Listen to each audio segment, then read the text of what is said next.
So let's talk about the 5 things that the Bible says we should do with money. Now, there's a whole bunch of them, but if you do these 5 over a couple decades, 100% of the time, you will get results that will blow your ever-loving mind. 100% of the time. Because let me just tell you, if you plant corn, don't be shocked if corn grows. As ye sow, so shall you reap. If you plant nothing and wait on the government, don't be surprised if you have mud. This is how it works. You are in charge of planting, and this is how we do it. The first thing is you get on a written plan. We call it a budget in the financial world. Don't build a tower without first counting the cost, lest you get halfway up and you're unable to finish, and all who see you begin to mock you and say, this man began to build and was unable to finish. Don't build a tower without first counting the cost. My friend Zig Ziglar used to say, if you aim at nothing, you will hit it every time. My friend John Maxwell says, a budget is people telling their money what to do instead of wondering where it went. Winning is an intentional act. When the Super Bowl is over and the little reporter runs over and says, how did you win? The guy never goes, I don't know. I just got off the bus and this thing happened. Getting to the Super Bowl is an intentional act over decades of developing your skill. No one accidentally grows a bumper crop unless it's weeds. No one. So plant something, control the process, control the controllables, write it down. This is my plan. I'm gonna take care of my own household first, and we're gonna live this plan out, and we're gonna do this thing. It changes everything. The second thing is you need to get out of debt. Now, we knew Dave Ramsey was gonna say this. That's a fairly predictable thing coming out of my mouth. But here's the deal. The borrower really is slave to the lender. The rich rules over the poor, and the borrower is slave to the lender. I've experienced that. I lost everything because I let other people have control over my life. You know what that's called? A master. Well, Dave, I don't know if I agree with all your theories about debt. It's America. You have the right to be wrong. My old pastor used to say, a man with an experience is not at the mercy of a man with an opinion. I've led more people out of debt and into wealth than anybody breathing on the planet today. And I'm not bragging. I just showed them how to do it. And so we're going to get out of debt because it's no fun trying to be married like this, right?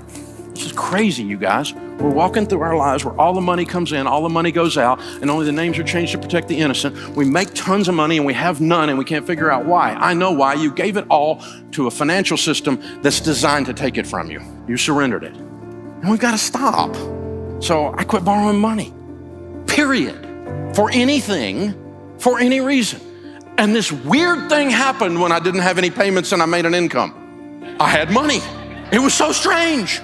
And then when I got money and I bought an asset that created income that I paid cash for, I got to keep all that. There was no payment, except for what the government takes, but I mean, there was no payment. It was an amazing experience. And the first few years were tough because, there's stuff I wanted to do and I didn't have the money. And I had to learn this magic ancient word called no. Most people don't know this word. You press your tongue towards the roof of your mouth, you release air. No. It's tough. So, what I did was we got the scissors out and we said, no more. I'm not going to play you guys' game anymore. You don't have any credit cards? No, not for 38 years. Well, 30 years. That's when I went bankrupt. They wouldn't give me one at first. And then later after they would give me, I didn't want it because I had learned this stuff from the Bible. And this is my wallet. Green president's faces, 4 pieces of plastic, my debit card on my business, my debit card for my home, my driver's license, and my handgun carry permit. A guy called me on the radio and he's like, you're gonna kill me. My truck payment. I said, how much is your truck payment? $763. You have a $700 truck payment?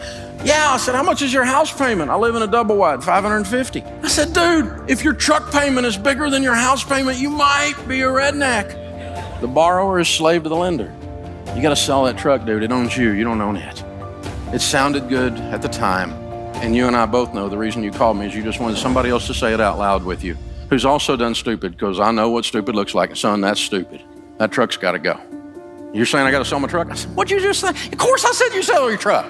Thing owns you, man. This is crazy. Get you a truck that you can own instead of it owns you. This is just crazy. The third one surprises people, and that's foster high-quality relationships. The Bible says, be not deceived. Evil company corrupts good habits. Did you know you become who you hang around with?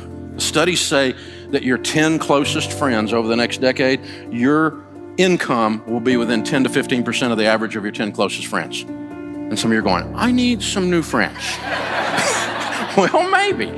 I mean, you don't let your little son, your little Johnny run around with a weed head down the street, because you know if you do, he's going to turn into a weed head, right? He comes home talking language we don't talk in our house. You go, where'd you pick that up? Because you didn't pick it up in here. You become who you hang around with. Be not deceived. Evil company corrupts good habits. So hang out with generous people and you will be generous people. Hang out with people who treat their wives with respect, men, and you will find men who treat their wives with respect, and you'll start treating yours that way. It's an amazing thing that happens. It's a weird thing that happens. So choose carefully. Now, I'm not talking about being nice to someone or snubbing other people. I'm nice to anybody. I love people. I love people that are wrong even. I love people, okay? But I'm talking about my crew, the men in my life that shape my language, the men in my life that impact my spiritual walk, my generosity, my thinking in business, and my acumen. Who are the men in my life that are doing that? Ladies, the same thing for you. You're gonna become who you hung around with. The next one is save and invest. See, if you don't have any payments and you got a plan, the first thing you're gonna wanna do is save and invest, because in the house of the wise are stores of choice food and oil. And the rest of that proverb says, and a foolish man devours all he has. If you spend everything you make, biblically speaking, you're a fool. But I have been a fool, big red arrow, fool, fool, fool. I know what being a fool feels like. It feels like being broke, because I spent everything I made. Because I've always been able to make money, I just wasn't able to keep it. I always thought I could out-earn my stupidity. And I tried it for a long time, it doesn't work. Save and invest. You're saving for an emergency fund first. Save 3 to 6 months to get ready for maybe something like a rainy day. Right? Man. I mean, what if you had no payments and a big $20,000 emergency fund in 2020 happened? Or what if you had $20,000 in payments and no money for emergencies in 2020 happened? Do you have two different results? The answer is yes. In the house of the wise are stores of choice food and oil. And then that leads you to the position to be incredibly, outrageously generous. It's hard to be generous when you're broke. You can be generous and smile and open the door for somebody. But I'm talking about writing a check to feed hungry babies.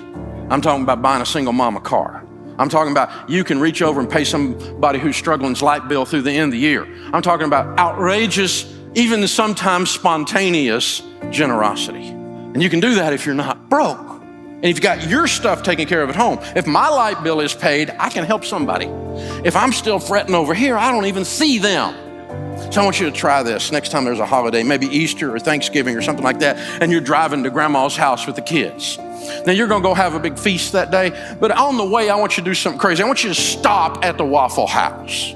Leave the kids in the car, the motor running, pull up in front of the window so you can see inside and the people in your car can see inside. I want you to go inside by yourself, leave them out there, they'll be running their mouth anyway. Kids, put the screens down, watch this. Go in there, have a cup of coffee at the counter. She'll come to the counter, she'll pour your coffee. This is Thanksgiving morning. You know who's working on Thanksgiving morning? At Waffle House. Pay for your coffee, and I want you to take 3 or 4 of these Uncle Benjamin Franklin pictures, $100 bills, and I want you to slide them on the cup and slip out. Go out in the car, tell the kids, hey, watch God work. Watch what God does when he shows off. She'll come over, she'll pick that stuff up, and she'll look at it. She wonders if it's a trick, because in her life, it's been so long since anything good has happened to her. And then when she realizes it's real, and 100% of the time after she does this, she'll go, thank you. And then she looks one more time. When she realizes no one's looking and she has no idea there's a family with a 6-year-old sitting in a van watching her inside, whose dad or mom just pulled this idea off. And the 6-year-old's life is being permanently changed while he watches this. Then she goes into and does a Snoopy dance. Because that's the whole difference in her month. Now, I want you to go spend $300 with your spouse on a really nice night out and enjoy yourself. I want you to learn to enjoy money, but I dare you to have more fun with $300 than that. So to the extent you're not outrageously generous because you're in debt and haven't saved money, you're not on a plan, and you hang out with selfish people who are worried about their Instagram photo, any one of those 5 things that's not there, or any 5 of those 5 things that's not there, it's time for all of us to get a little better and change.